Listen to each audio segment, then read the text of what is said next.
ไงมวยจังตีนี้คือฮาวอดไอ้ไว้กันนะแต่วันในกรดเทียเรียมและพุทธมีพุทธใบดาระบบอันสร้างทวายชั่วทาสไรสดโทตัวเนี้ย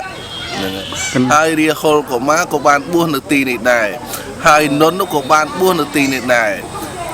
วันนี้คือบัวสามในมนเกบพัดนงพุทธศาสนาคือเรียโคลกับม้าโกนบับอ่างนั่ง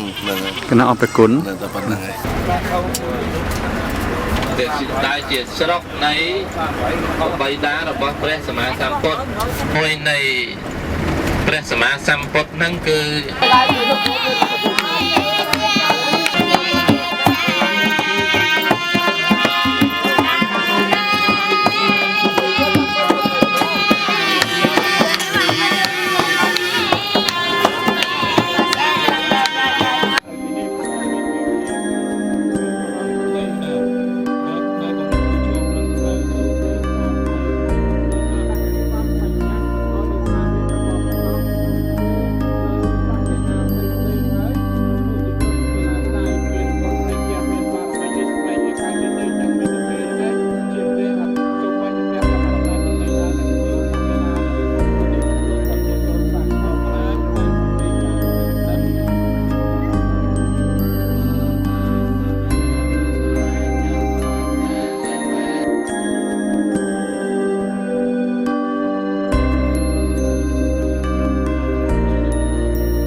ក្រុងសាវត្ថីមានចម្ងាយ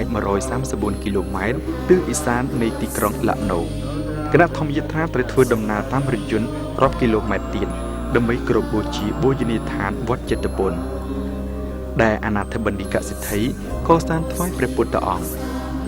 បច្ចុប្បន្នគឺនៅមានសល់តែគ្រឹះសំណង់រៀបចំឲ្យមានរបៀបរៀបរយនៅសម័យក្រោយៗមកទៀតតែប៉ុណ្ណោះជាមួយនឹងដើមឈើធំកម្ពស់ដុះលូតលាស់ត្រង់នោះមានដើមពោធិ៍ព្រះអនន្តដើមពោធិ៍នេះចេញមកពីក្របពូជពោធិ៍បាននាំមកពីពុទ្ធគយា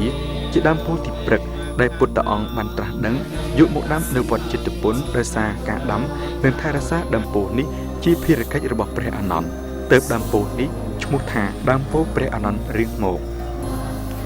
នៅក្បែរបូជនីយដ្ឋានវត្តចិត្តពន្ធនេះមានពុទ្ធស្ថានជាច្រើនផងដែរដូចជា